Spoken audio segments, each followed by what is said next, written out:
우리 후임자를 잘 모셔야 그 교회가 안정적으로 교회가 발전할 수 있는가, 부흥 성장할 수 있는가. 이 부분에 대해서 제가 성경을 쭉 보다가 중량을 좀 찾아내게 됐어요. 제가 지난번에 6월 13일 날 기독교 회관에서 설교를 제가 했는데 끝에 이 부분을 조금 다뤘습니다. 근데 끝에 조금 다루면 한 7분 정도 이 부분을 다루었는데 그 부분만 그 유튜브를 이제 어떤 그 방송사가 와서 찍었어요. 근데 그걸 나한테 보내왔습니다. 근데 내가 그걸 봤더니 아주 내가 설교했는데도 상당히 그 어떤 그 내용이 괜찮아요. 제가 그래서 그거를 조금 더 조리 있게 좀 다시 설명을 해서 유튜브를 좀 만드는 게 좋겠다.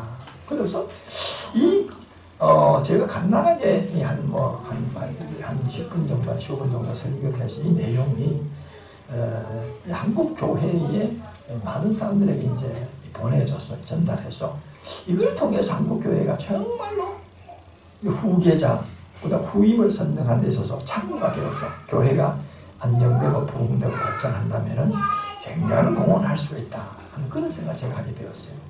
그래서 오늘 먼저 이 민수기 27장 22절 3절은 뭔 내용이냐면은 모세의 후계자가 여호수아가 오늘 여기 보면은 제사장 앞에서 있습니다.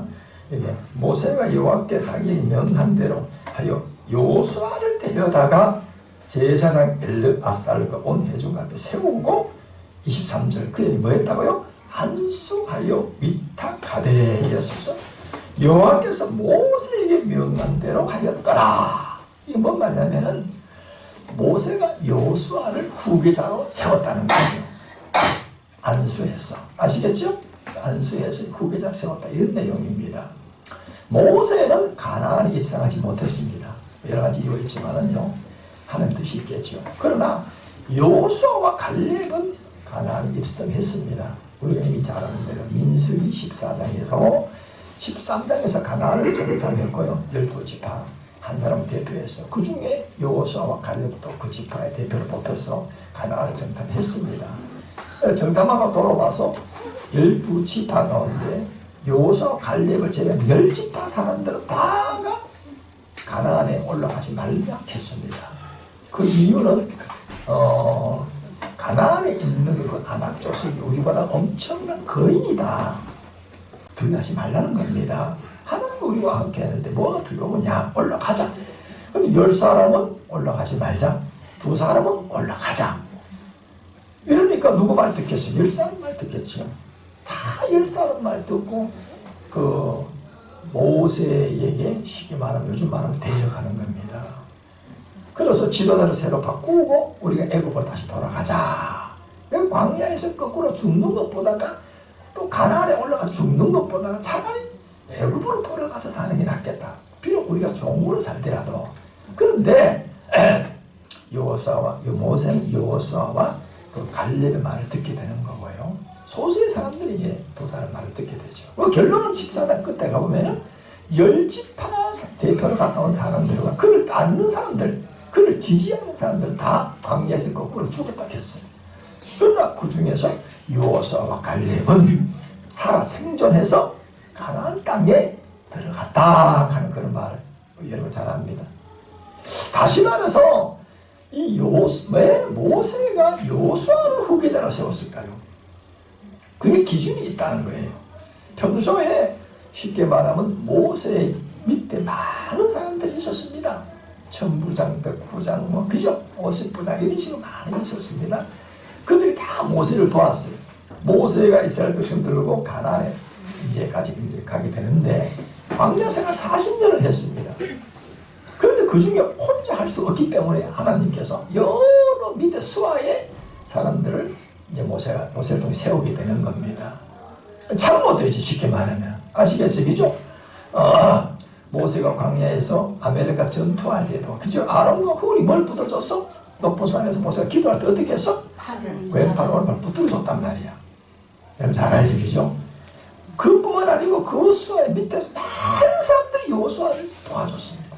요즘 말하면은 목사가 교회에 목회를 하는데 장로님들, 그 다음에 집사, 권사, 그 외에 뭐 구역장, 교사, 찬양대 할 것 없이 교회에 여러 직분이 있습니다.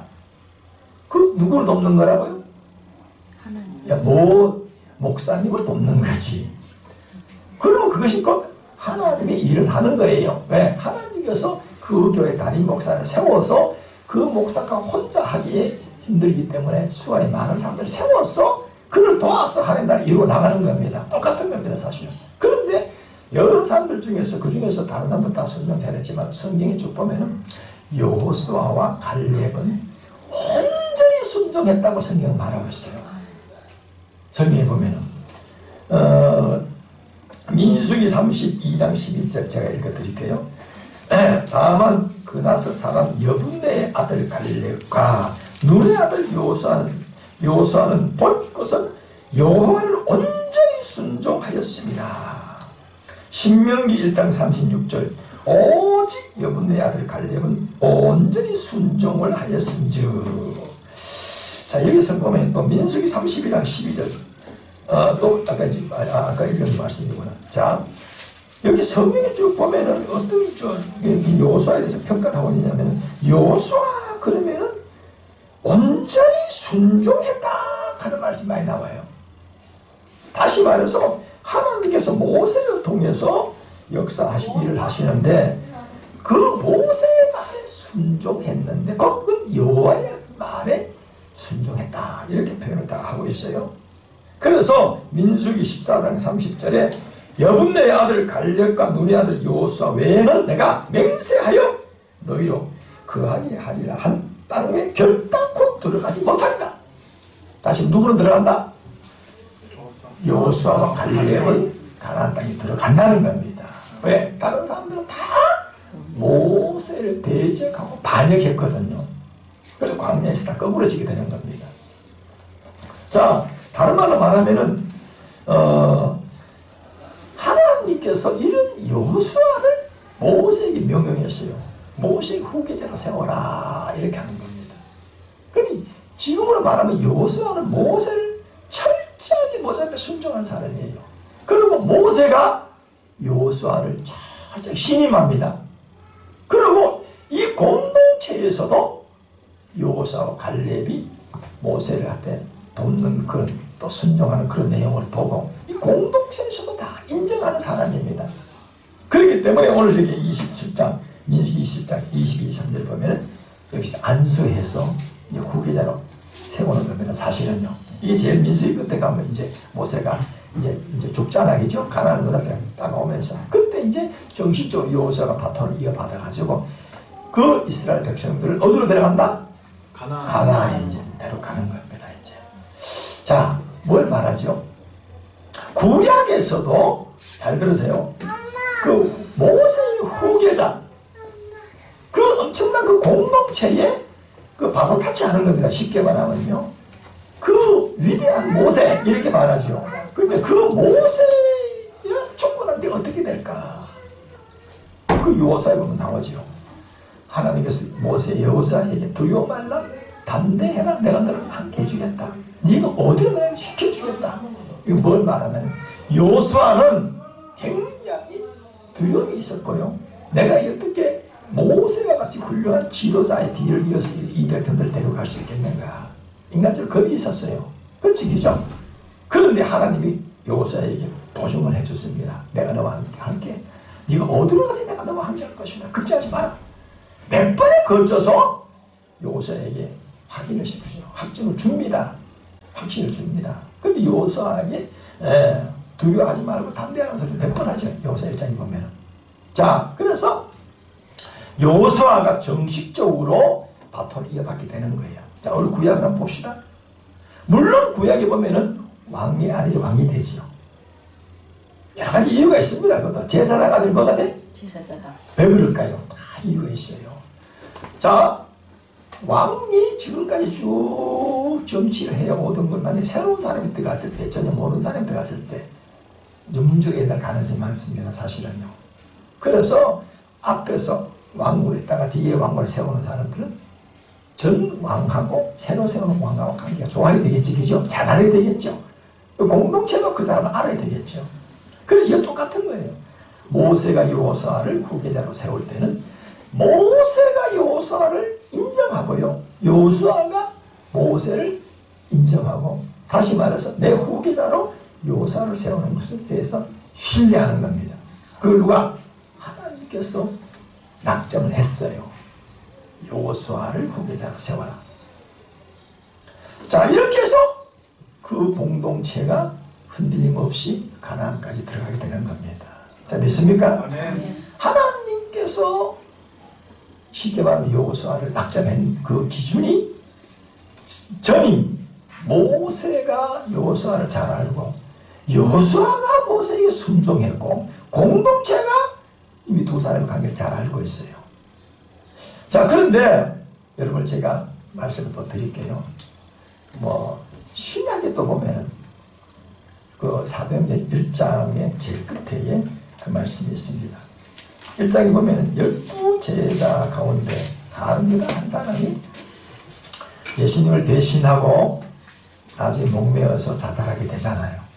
그런데 12명 제자 가운데 한 사람을 더 보충하라는 겁니다. 그런데 거기에 보충하는데 성경이 쭉 보니까 기준이 있더라. 아무나 보충하는 게 아니더라는 거야. 사도행전 1장 21절에 보니까 이러므로 요한의 세례로부터 우리 가운데 올려져 가신 날까지 주 예수께서 우리 가운데 출입하실 때에 항상 우리와 함께 다니는 사람 중에 하나를 세워 우리와 더불어 예수께서 부활하심을 증언할 사람이 되게 하여야 하리라 하거늘. 그래서 보면 그들이 두 사람을 세우리니 내세우니 하나는 바사바라 하고 별명은 유수도라 하는 요셉이 하나는 마띠아라. 24절 그들이 기도하여 이르되 무슨 사람 마음을 아시는 주시오. 주여 이 두 사람 중 누가 주님께서 택하신 바 되어 봉사와 및 사도의 직분을 대신할 자인지 보이시옵소서.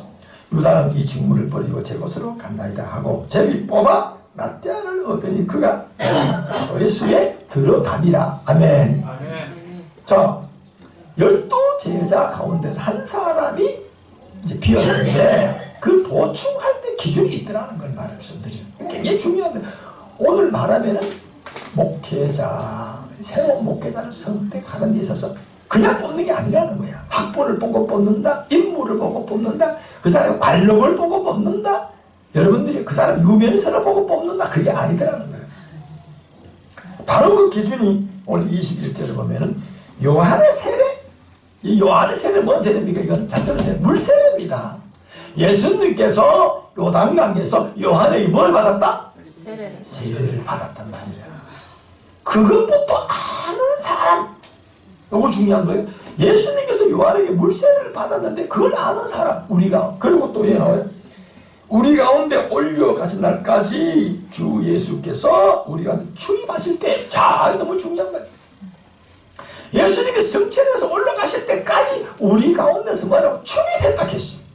다시 말해서 예수님이 요단강에서 세례를 받고 난 거다 알아야 되고, 받은 거다 알아야 되고, 그리고 예수님의 공생의 활동을 또 다 아는 사람, 그럼 우리 가운데 늘 함께 있던 사람, 우리 가운데 출입하실 때 했어. 출입하실 때는 뭔 말이죠? 예수님께서 우리가 같이 함께 있을 때, 그죠? 같이 있을 때 늘 같이 있었던 사람이라고 했습니다. 기준이요. 그러면서 항상 우리와 함께 다니는 사람 중에 하나, 항상 우리와 함께 다니는 사람 중에 세우라는 거야. 엉뚱한 사람을 12제자의 하나로 세우라 소리 안 했습니다. 요즘 말로 쉽게 말하면은, 자, 우리 가운데서 그 사람을 알아야 되고, 아시겠죠? 그 다음에 목사님이, 이제 은퇴하는 목사님이 내가 다음에 후임자를 세운 사람을 알아야 돼, 몰라야 돼? 잘 알아야 돼. 공동체도 후임자 선정이 될 그 사람을 너무나 잘 알아야 되고요. 선임 목사님도 후임으로 들어온 사람을 잘 알아야 되고, 후임도 선임 목사님을 잘 아는 사람. 세 가지입니다. 삼박자가 맞아야 된다는 거예요. 선임은 후임을 알고, 후임도 선임을 알고, 여러분 공동체가 다 알고, 삼박자입니다. 그런 사람을 12제자 중에 보선해서 그 제자로 삼으라 하는 말씀 얘기를 하고 있어요. 그래서 뽑힌 게 마띠아입니다. 그때 한국은 제비를 다 뽑았잖아요. 그죠? 오늘날은 뭘 합니까? 투표를 하지요. 그때가 좀 달라요, 사실은. 자, 이 내용은 굉장히 신학에서 굉장히 중요한 내용입니다. 장로를 선택할 때도 마찬가지로요, 목사를 청빙할 때도 상당히 이런 기준이 필요하다는 걸 알아야 돼요. 물론 여기 기준에 맞지 않을 때에 그때는 우리가 최선의 방법을 선택해야 되겠지. 그렇지, 그죠? 그래도 우리 앞에서 신임받은 목사님을 알고 또 우리 공동체를 잘 알고 우리가 신임할 수 있는 그런 사람을 충분히 검증해서 후임자로 세워야 됩니다. 자, 믿습니까? 아멘. 그게 중요합니다. 그리고 사도행전 15장을 또 보세요. 사도행전 15장은 굉장히 중요한 그런 그 내용입니다. 여러분, 이 사도행전 15장은요, 우리가 잘 아는 대로 예루살렘 공의회라는 거예요. 따라해 보시죠. 예루살렘 공의회. 다시 말해서 요즘 말로 말하면 총회다 이 말이에요. 여기는 이 총회 멤버가 누구냐면은 예수님의 12 제자입니다. 이 사람들과 예루살렘 교회에서 뽑힌 장로들입니다. 예루살렘 교회에서 뽑은 장로들과 예수님의 직제자들로 구성이 되어 있어요. 여기가 이 예루살렘 공의회가요. 근데 자 보세요. 예루살렘 교회에서 거기서 이제 뭐예요? 쉽게 말하면 핍박을 받아서 이제 흩어졌잖아요. 그지? 사방으로 흩어져서 그 중에 하나가 안디옥 교회입니다. 그 안디옥 교회에서 바나바와 바울이 거기서 안수를 받아서 선교사가 되잖아요. 그 두 사람이 또 여러 지방에 다니면서 이웃나라에 다니면서 이제 복음을 선교를 하게 되지요. 자, 그래가지고 1차, 2차 무려 바울은 3차 선교여행까지 하게 되는 겁니다. 아시겠죠? 나중에 로마까지 가게 되는데 그건 4차 선교여행이면 그럴 거야 아마. 그런데 무슨 문제가 생겼나? 잘 보세요. 무슨 문제가 생겼냐면은, 자, 우리가 구원을 받는데 예수의 은혜로만 구원 받느냐? 아니다. 구약의 율법을 또 지켜야 되고 특별히 그 중에서 할례 받아야 된다. 다시 말해서 구원의 예수님의 은혜만이 아니고 구약의 율법과 할례를 거의 필수 조건을 삼아야 된다. 이런 식으로 토론이 벌어졌어요. 왜? 예루살렘 유대인들이 내려와가지고 막 전도를 하는데 어떻게 해? 아, 예수를 믿어도 율법을 지켜야 돼. 그리고 할례 받아야 돼. 그러니까 자, 교인들이 어떻게 됐어? 굉장히 뭐 어떻게 돼? 요즘 말로 하면 혼란이 왔습니다. 자, 바울은 그게 아니야. 율법은 지키되 구원받은 사람들이 지키는 것이지 율법은 구원의 조건을 내서는 안 되거든. 오직 구원은 은혜, 예수 그리스도의 은혜로만 구원받는다. 근데 이게 헷갈리잖아. 누구를 와가지고 교회 와 이러보세요. 파도 바울이 교회를 세워놓고 전도하면서 교회를 세워놓고 다른 데도 갑니다. 근데 다른 사람이 내려오면 유대에 있는 사람이 내려와가지고 그 교회 와가 뭔 소리 하더라? 바울이 전한 주 예수 그리스도로만 은혜 받는다. 구원받는다. 그런데 여기에 덧붙여야 된다는 거예요. 자, 그럼 교인들이 어떻게 되겠어요? 혼란이 와, 안 와? 혼란이 와요. 엄청나게 혼란하는 거예요. 유대인들은 자기 뜻도 지키지 못하는 율법을 이방인들이 와서 이걸 좀 강요하고 있는 거예요. 그러다가 할례를 구원의 조건 비슷하게 내걸었어요. 그 교회는 굉장히 혼란하는 거예요. 자, 이래 보세요. 여긴 최경무 목사가 여러분 평생 목회하면서 이제 은퇴를 합니다. 그때 여러분들이 뭐라고 가르쳤죠? 여러분 주 예수 그리스도의 은혜로 구원받습니다. 예수님의 십자가를 통해서 우리의 죄가 다 사함받았고요. 예수님의 부활을 통해서 우리가 생명을 얻었습니다. 그래서 우리가 구원받는다는 다른 조건이 필요 없고요. 주 예수 그리스도께서 하신 일을 믿으면 예수는 그리스도시요 살아계신 하나님의 아들입니다. 할렐루야. 아멘. 이것을 고백하고 마음으로 진심으로 믿고 입으로 신하면 구원받는 것이다. 네. 자, 이렇게 해놨는데 아니다. 새로운 목사가 들어가지고 아니다. 이래가지고 여러분 이래 보세요. 그래가지고 구원의 조건을 또 다른 걸 율법을 또 다른 문제를 가미를 시키면 어떻게 되겠어? 엄청나게 헷갈리게 되겠죠. 그래서 바나바와 바울이 예루살렘 교회에 가서 이 부분을 의논하게 되는 겁니다. 총회에 가서 총회에 가서 의견을 내놓고 이 문제를 제기하고 거기서 이제 결정을 받아옵니다. 그래서 받아오는데 여기 나오는데 15장. 자, 15장 몇 절에 나왔죠? 11절 같이 한번 읽어보세요. 시작. 그러나 우리는 그들이 우리와 동일하게 주 예수 은혜로 구원받는 줄을 믿노라하리라. 아멘. 그들은 누구? 이방인들입니다. 이방인도 유대인이나 이방인도 다 주 예수의 은혜로 구원받는다. 그런데 여기 쭉 보니까 13절 같이 한번 읽어보세요. 시작. 마을 마친 야고보가 형제들아 내 말을 들으라. 하나님이 처음으로 이방인 중에 자기 이름을 취할 백성을 취하시려고 그들을 돌보신 것을 시몬이 말하여 쭉 말하면서 19절 그러므로 내 의견에는 이방인 중에서 하나님께 돌아오는 자들 괴롭게 하지 말고. 아멘. 아멘. 이 야고보가 누구라 했죠? 예수님의 제자 야고보가 아니고 예수님의 동생이라 했어요. 자, 이렇게 따지면 이 야고보는 여기 사도행전 2장에 오순절에 마가다락방에서 제자들 같이 120분도 같이 기도하고 있었어요. 거기에 같이 합세했습니다. 거기서 성령 받은 사람이에요. 그러면 자, 예수님을 다른 사람은 예수님을 3년 이상 따라다닌 사람이야. 제자는 그죠? 근데 야고보는 예수님이 승진하기 전까지 예수를 안 믿었어. 근데 여기 지금 예루살렘 교회의 의장이 누구라고요? 야고보. 결론은 야고보가 내립니다. 야고보가 의장이에요. 그럼 어떻게 해서 이런 일이 모순이 생길까요? 우리가 생각할 때는 지금까지 쭉 예수님의 제자를 믿던 사람 중에 수장이 되어야 된단 말이야. 그럼 뭐 의장이 누구? 베드로가 되게 되는 거야. 그런데 여기 보니까 야고보가 의장이 됐어요. 결론 내립니다. 그 뒤에 가서 자, 그 뒤에 나서 여기 보면 20절부터 쭉 21절까지 그 말합니다. 다만 우상의 더러운 것과 음행과 목매 죽임과 피를 멀리하라고 편지하는 것이 옳다. 이 결정 내리는 겁니다. 주 예수 그리스도는 은혜로 구원받는다. 그러면서 다만 내 생각에 여기서 다만 하나님께 돌아오는 자들 괴롭게 하지 말고 요 문제는 지키라 캐라. 이거는 뭡니까? 자, 이리 보세요. 여러분들 덕이 된다 안 된다? 덕이 안 된다 이거죠. 이게 구원과 관계가 있는 건 아닙니다. 사실. 그러나 구원받은 사람으로서의 우리가 지켜야 될 게 있다 이 말이에요. 아시겠죠? 믿습니까? 왜 이방인들은 그 당시에 뭡니까? 요번에 우상을 숭배하고 우상의 음식을 먹고 그죠? 그 피를 갖다가 쉽게 말하면은 요즘도 피 먹는 사람 있잖아요. 그런데 구약에 피는 생명이라고 해서 먹지 말라 했거든. 먹지 말라 했거든. 그래서 이거는 그래도 지켜라. 이거 구원의 조건 아니에요. 이렇게 결론을 내리는 겁니다.